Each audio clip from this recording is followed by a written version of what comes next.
நமோ நாராயணாய. நாலாயிர திவ்ய பிரபந்தம். நாச்சியார் திருமொழி. 14ஆம் திருமொழி. பட்டிமேந்தூர். பாடல் 6. பிரபந்தத்தில் இது 642வது பாடல்.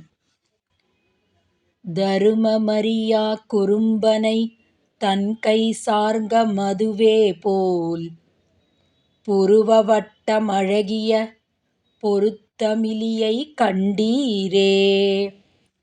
உருவு கரிதாய் முகம் செய்தாய் உதய பருப்பதத்தின் மேல் விரியும் கதிரே போல்வானை விருந்தாவனத்தே கண்டோமே.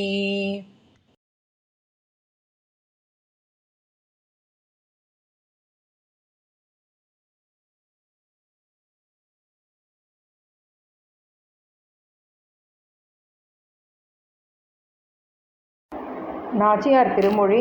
திருமொழி 14. பாடல் 6.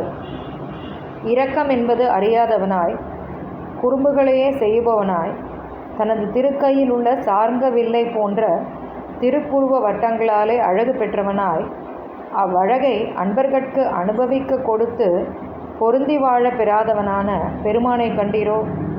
திருமேனியில் கருமை பெற்றும் திருமுகத்தில் செம்மை பெற்றும் இருப்பதாலே உதய பர்வதத்தின் மேலே விரிகின்ற சூரியன் போல விளங்கும் அப்பெருமானை விருந்தாவனத்தை கண்டோம்.